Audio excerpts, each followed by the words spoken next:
Hey there, this is Dee Dee here from Healthy Hearing Loss. On this channel, I share how I navigate through challenges and frustrations surrounding hearing loss. I may offer some tips and strategies that I've come up with to improve my hearing loss or improve my hearing. I created this space where I can share my stories, but I'm also looking for you to share your stories with me and the rest of the community that we're developing here. Now, everybody wants to express their authentic self. So come from the heart, tell your stories, what's going on with your hearing loss. Everybody wants to be heard, so tell your story. Could somebody please listen to me?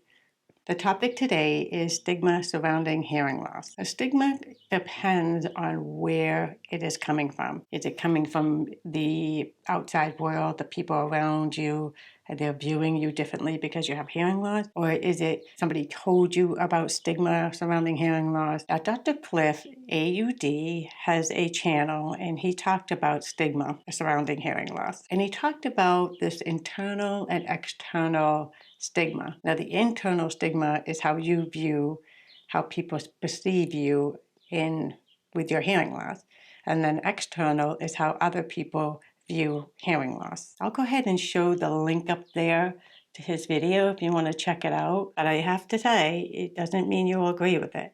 I have a little bit I agree with and a little bit I don't agree with. I'm going to be talking from my own experience growing up with hearing loss. As a child, I grew up with moderate to severe hearing loss. I was bullied and humiliated growing up as a child with hearing loss, although most kids get bullied for one reason or another. For example, I can remember when I was in 5th grade, I had a male jock sitting behind me, and he used to take his pencil and kind of poke me, calling me Deafy, poking me, Deafy. Can you hear me, Deafy? Kept asking me, can you hear me, Deafy? Now, of course, I turned around and told him to shut the off. Of course, I'm the one that got sent to the principal's office because I swore.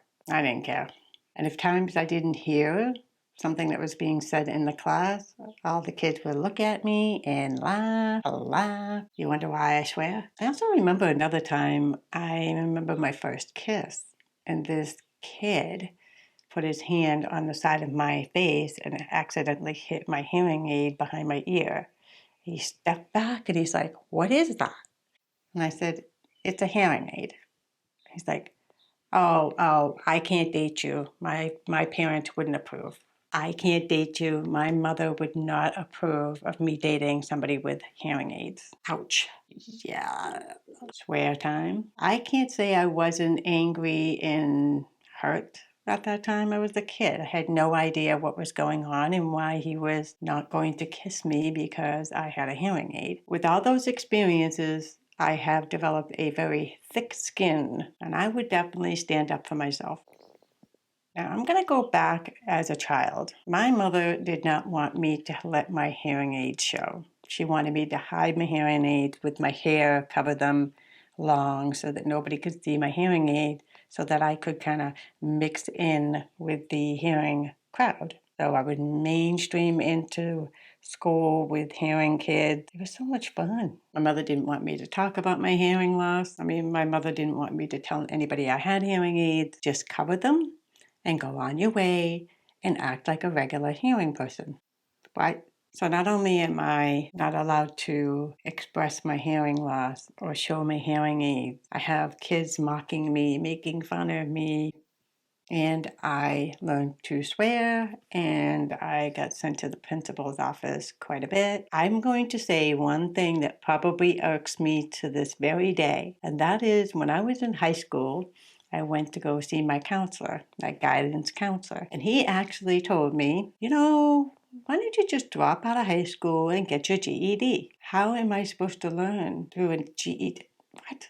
Now, he said that not only because I was a troublemaker and, I was struggling with some issues at home and going to school and working at the same time. I sort of understood what he was saying, but really to tell somebody to drop out of high school? Come on. So when I think about this stigma thing, is it something that I created inside myself, or is it something that I'm imagining other people doing towards me? Well, I don't think that I created it myself, no.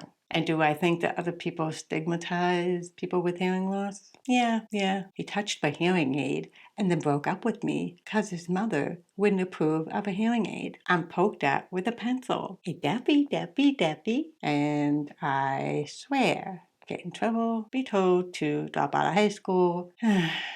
So those are years back. And growing up, things have changed. I think the stigma surrounding hearing loss has improved, but I will have to say it's out there. And I think it's something that might always be there because kids will be kids. They're going to bully regardless of what kind of deficiency you may have, which nobody's deficient. Nobody is deficient. Or if you have something that doesn't seem to be the norm, then you're going to be bullied. That's just what kids do, even though it's not right. And yeah, but it's going to happen. Everybody has an experience with being bullied at one point or another. Boys beat up boys for stupid reasons. Girls chatter behind each other for whatever reason. It's human beings. We're social creatures, and that's what we do. I don't really think the stigma surrounding hearing loss will go away, ever. I just don't think that, just because of my own experience growing up. And to this day, I will tell you one other thing that irks me, and that is if somebody is talking and I didn't hear what they were talking about, I'll say, hey, can you repeat that? Or what did you say? And they'll turn around and say, oh, forget it. It doesn't matter. Oh, forget it. It wasn't that important. Oh, I'm sorry. Never mind. That's not stigma. Then what is? So those are all my stories, and let me know what your stories are. You know that you want to tell your stories. Get it off your chest. It felt so nice just to tell you about these stories. It's like therapy. Just talk. Let me know in the comments below. Tell me your stories. Ask questions. Okay, that's it for this video. If you will, go ahead and hit that like button if you like this content, and as well as subscribe and hit that little bell boing button. And I am out. Bye. See ya. Seriously, he told me to drop out of high school. I guess that'll always stick with me. Dumbass.